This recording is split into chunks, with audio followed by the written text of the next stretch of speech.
Story 1. The House That Was Forgotten. Part 1.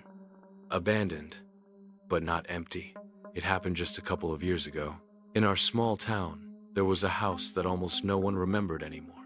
It stood on the outskirts, hidden by trees that wrapped around it, as if the forest itself had decided to shield it from human eyes. They said it had been empty for over 20 years. No one wanted to buy it, too old, too rotten, too strange. Over time, it simply vanished from the memory of the locals. No one went there. No one, except me. I've always felt a strange attraction to places like that. Abandoned buildings, empty corridors. The kind of creaking that sends chills down your spine, it all drew me in. On one of my rare days off from work, I finally decided to go there. Alone. I usually brought friends along, but this house was nearby and didn't seem all that scary. I grabbed my backpack, a flashlight, and set off. The path to the house was nearly invisible in 20 years. Nature had done its work. The gravel trail was overgrown with grass, and the trees had closed their canopies above it. I pushed through bushes until I finally saw the house. It was deeper in the woods than I remembered. Wooden, 2-story, built long before garages became the norm. It looked like a big old cabin, with black windows that resembled empty eye sockets. I approached a broken window and peeked inside. Pause. Silence. Not a single sound. It was odd. After making sure I was alone, I went to the door. It was slightly ajar, creaked as I pushed it open. Inside, everything was covered in dust and decay. But what struck me most was how the house felt frozen in time. All the furniture was still in place. On the floor lay fragments of broken picture frames that had once held photographs. An old sofa, dusty and with torn upholstery, stood as if waiting for someone to sit on it again. I walked through the first floor, peeking into each room. Everything looked forgotten, but not deserted. As if someone had simply stepped out and never came back. After a few minutes, I approached the staircase. It looked fragile. The steps creaked under my weight, but they held. Upstairs was a long hallway and 2 doors. One was open, the other closed. I peeked into the open one. It was empty. Completely. No furniture, no clutter, nothing. Strange, since the first floor was littered with remnants of life.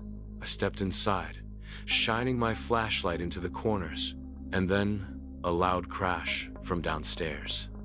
My heart sank instantly. That wasn't the creak of a floorboard. That was something else. Something foreign. Invasive. I froze, then slowly turned toward the doorway. Part 2. Someone's. There I ran out of the empty room, barely feeling my legs, and froze in the hallway.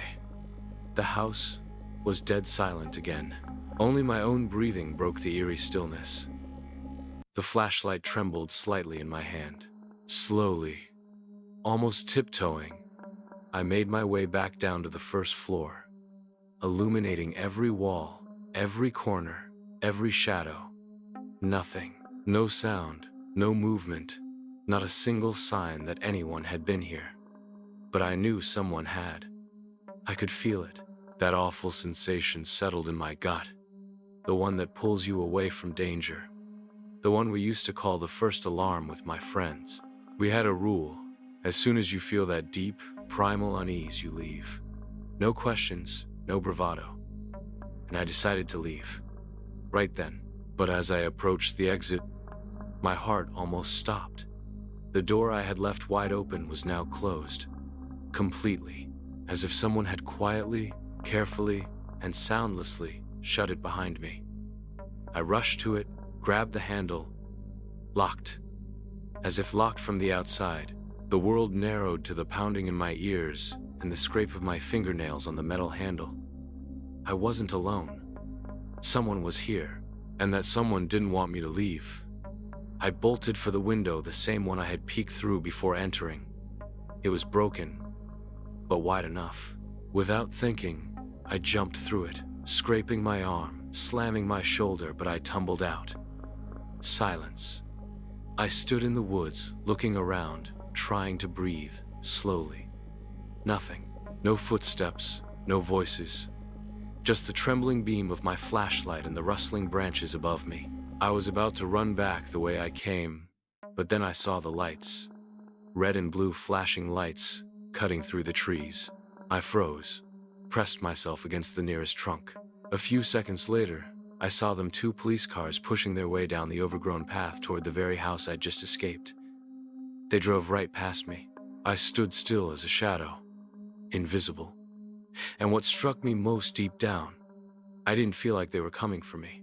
I felt like they were coming for someone else.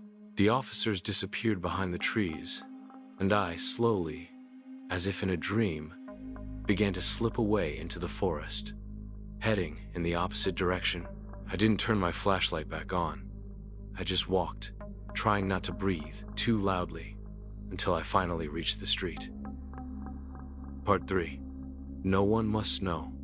I walked through the trees until I made it back to the street, where civilization began to feel close again. My pulse was still pounding like crazy. The house was behind me, hidden in the thick forest, and with it, whatever had been inside. I didn't look back, not once. At home, I locked the door, turned off the lights, and just sat there in silence, trying to make sense of what had even happened.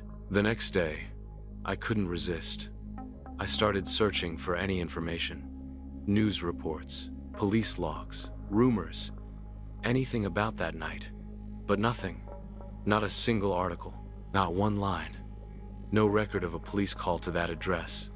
I even wondered if I'd imagined the whole thing. Maybe it was like a dream? But the cuts on my arm, the bruised shoulder, and the broken flashlight, all of it was real. A few weeks later, I passed by that place again. The road was still overgrown. The house looked even darker, even deeper in the woods, as if trying to hide from the world completely. I didn't go closer. I just watched.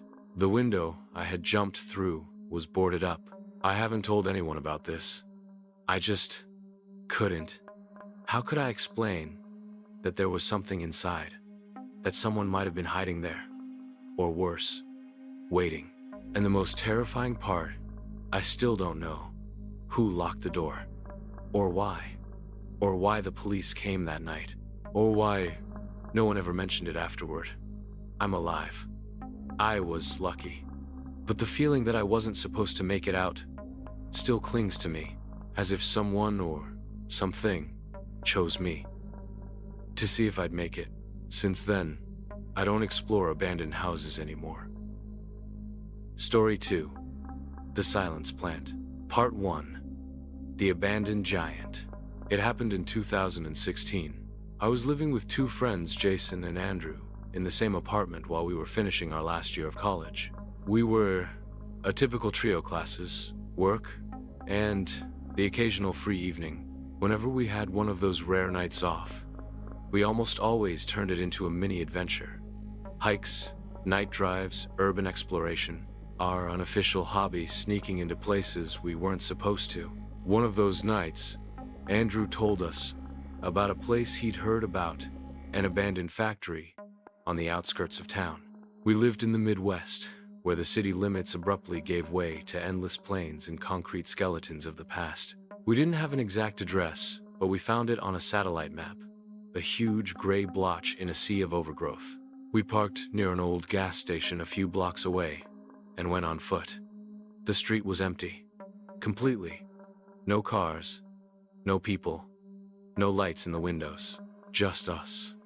The night, the wind, and the looming shadow of the monstrous building growing as we approached. The factory looked like a sleeping colossus, a shell of metal and concrete, with rusted-out staircases, vents, and pipes. Every wall was covered in graffiti, even in places that seemed impossible to reach. The fence was lined with barbed wire, but someone had cut through it. We slipped inside. The front door, iron heavy, was slightly ajar, as if someone was already waiting. We stepped in. Cold. The metal hummed, seemingly by itself. The wind outside rocked the structure, and it groaned like a wounded beast. There was no light, only our cheap flashlights. The workshop was full of rusted machines. What kind, I couldn't tell you. I know nothing about factories, but everything looked dead. Cobwebs, oil stains, metal shavings, and a silence that seemed to be waiting for someone to break it. We wandered between the machines, examining them, chatting, trying not to dwell too much on just how quiet it was. At one point, I walked over to a far exit from the workshop, a metal door leading into a dark hallway. Just before entering, I turned around, and I saw one of my friends walking behind me. It was too dark to make out the face, just a silhouette near one of the machines. He's coming good. He saw where I went, I thought, and stepped into the hallway. Part 2. The Hunter Inside. The corridor was narrow, metallic like it had been carved out of an old shipping container. The walls were covered in rust and dark streaks. I walked forward, flashlight aimed ahead.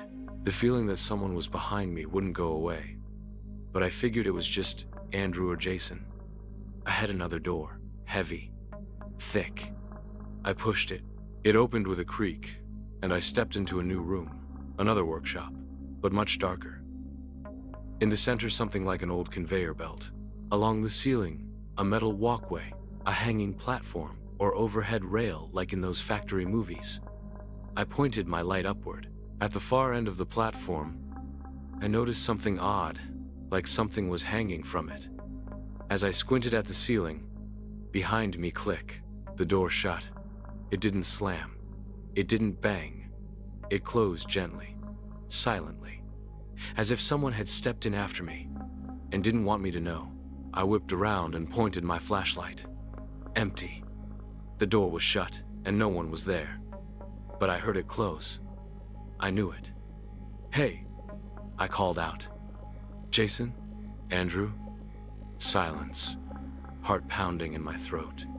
I walked slowly toward the door, flashlight shaking in my grip, every part of me screaming, "Leave, leave." I reached for the handle and heard a rustle behind me, then a metallic clang. I spun around fast. He was standing 10 steps away, bearded, ragged, eyes unnatural, clouded, empty, like a blind man, but he was definitely looking right at me. And in the very next second, he lunged. He didn't just run, he leapt like an animal. I stumbled back into the corridor and slammed the door shut just as he crashed into it from the other side. The sound was heavy, fleshy. He was trying to grab me.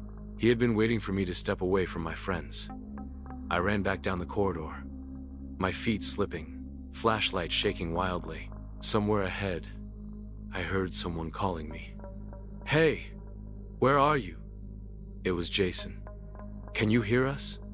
I burst into the main hall, nearly slamming into them. "Run," I gasped. "Now, someone's here. He's after me." No one argued. We ran for the fence, climbed through the hole in the wire, not feeling the torn clothes or scratched up hands. We made it to the car, jumped in, started it, and drove off. We barely spoke the whole way back, only breath raw and heavy. Like animals, no one asked what had happened. Part 3. Who lived there? When we got home, no one turned on the lights. We just sat in the car, in silence. I told them everything about the corridor, the door, the one who had stood just meters from me. He was watching. He knew I was alone, I said. He was waiting for someone to stray. He was hiding in the shadows, and he was waiting. We realized how lucky I'd been to turn around, to hear it, to shut the door in time. If I hadn't, and there was something in his gaze, something wrong, as if nothing was left in him but instinct. Not to survive, to hunt. A few days passed. I tried digging up information about that factory, its history, its owners, who had worked there. Nothing. No documentation, no details online. Even its name was vague, as if the place had been deliberately erased. Then I stumbled on an old forum, A buried post from 2009. Someone had written about a machine hall that was better left alone, and one line has been echoing in my mind ever since. Once you've stepped in, he'll find your gaze. He already knows you. And if you're alone, he'll step out of the shadow. We never went back, not once. When I think about that night, one thing becomes clear. He knew I would come. It doesn't matter what he was. A man who stayed behind in the emptiness? A creature born in the darkness of metal? Maybe he was one of us once. And now, just a shell, wandering the rusted corridors, waiting for the next one to walk away from the group. Story 3, The Last Pew, Part 1, The Forgotten Road. This was about 5 years ago. I was in high school back then, and spent almost every day with my best friend, Colton.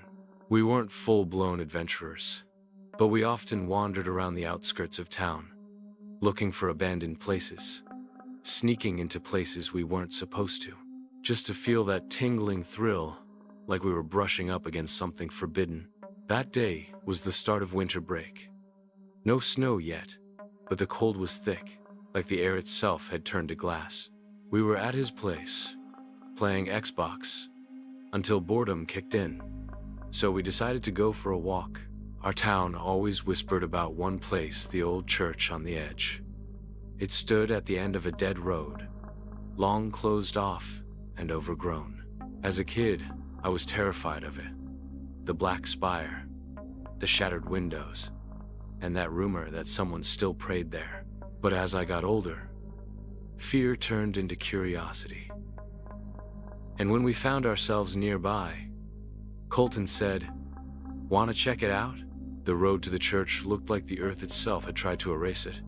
Cracked asphalt, roots tearing through the pavement, bushes grown deep into the concrete. When we reached the end, the road was simply gone. We turned around. The street we'd come from was already lost from view, as if there was no way back. And then we saw the church. The forest clung to it like a living thing. Trees pressed in from the sides. Bushes wrapped around the fence that had all but disappeared. We slipped through a gap and made our way to the front entrance. The door, huge and wooden, was slightly open. When I pulled on it, it let out a long wooden groan, like a tree crying out, not wanting to let anyone in anymore. We stopped in the doorway. Inside, the church was unnaturally clean. No broken windows, no trash, no graffiti. As if time had passed it by. Rows of pews stood perfectly in line, the altar at the back untouched. I stepped inside. Colton followed. Every step we took on the wooden floor echoed through the stillness. I walked down the aisle, eyeing the pews. Everything looked too perfect, too neat, like someone had cleaned it up just yesterday. And just as we reached the altar, bang, a single, heavy crash, like something big had fallen at the far end of the hall. We froze, hearts in our throats. The light from our phones danced across the walls, but nothing. We couldn't see where it came from. We just knew one thing: it was close, very close. Part 2, Who Walks the Aisle? We stood there, holding our breath, shining our lights in different directions. Colton's phone flashlight trembled in his hand, casting an uneven circle of light over the pews. I slowly turned in place, trying to catch even a hint of movement. But the church was somehow dead silent. Not even the wind came in. It was like the walls smothered everything alive. Colton leaned toward me and whispered. It was from behind us. Maybe by the entrance? I nodded. We turned around and began walking back down the aisle, glancing over our shoulders every couple of steps. The church, though it looked small from the outside, felt bigger inside, as if the walls stretched the longer you stayed. Halfway down, we noticed something. On the left, closer to the entrance, was a small side room like a storage space. Colton pointed at it. Let's check. Maybe something fell in there. We walked over. The door was slightly ajar, and boxes and old plastic chairs were scattered on the floor. Inside, it smelled of dust, old fabric, and damp wood. Not mold. Something more alive. We both stepped in. Colton started rummaging through the boxes. I just stood there, shining my light across the walls. And that's when it happened. Thump, thump. Like someone had started slowly walking down the central aisle. Heavy footsteps. One. Pause. Another. Echoing off the wooden floor like blows against bone. I froze. So did Colton. We didn't say a word. Just listened. The footsteps came closer, passed right by the door we were hiding behind, and kept moving toward the exit. We peeked through a narrow crack between the door and the frame, and there, in the deep dark of the aisle, something slipped past. Quickly, like a shadow, but not vague. It had form, yet it made no sound except those footsteps. It didn't breathe, didn't look around. It just passed and disappeared through the front door. Then click. The door closed. Silence returned. We remained in the side room. No one moved. No words. I slowly turned to Colton. His eyes were wide open. Was that a person? I wanted to say yes, but I couldn't. Because at the far end, where it had come from, there was no entrance. Only the altar. A solid wall. And I had just been standing there. Part 3. Who was sitting beside us? The minutes dragged like hours. We were still standing in that small side room, breathing quietly, as if afraid to disturb the air. I don't know how much time passed before Colton finally whispered, "Do you think it's gone?" I nodded. Or maybe I just wanted to believe it was. We tiptoed back into the main hall. Everything looked the same. The pews were neatly aligned. No doors open, no signs, nothing. But the air felt heavy, as if the church itself was watching us. I looked at the altar. Something was wrong. I remembered clearly. Everything had been covered in dust. Now the dust was disturbed, as if someone had leaned against the edge recently. And then, I don't know what came over me. I walked again down the central aisle, all the way to the end, back to the altar. I looked toward where we'd heard the footsteps. No entrance, just an old stone wall and a narrow wooden door to the side, almost blending into the paneling. I hadn't noticed it before. I reached out to open it, but Colton grabbed my arm suddenly. "No, let's go. Now." I looked at him and understood he wasn't joking. His face was pale, lips pressed into a tight line. "What is it?" He didn't answer. He just gestured behind me toward the pews. I turned, and there, at the end of the third row, something was sitting. Not a person, not an animal. Too dark, too still, too exact, like it had been cut out of shadow itself. It was facing us, and even though it had no face, I felt its gaze, sharp, like needles in the back of the neck. We ran. I don't remember how we got out. Only the sound. A creak. Footsteps. Silence. We didn't stop until we were back on a normal street, where the streetlights felt blindingly bright. We never talked about it again. Years later, I passed an old map of the town and noticed something. The church wasn't on it. It had never been there. No records, no archive. Nothing. As if it had never been built. And yet I was there. And yet someone was sitting in the third row.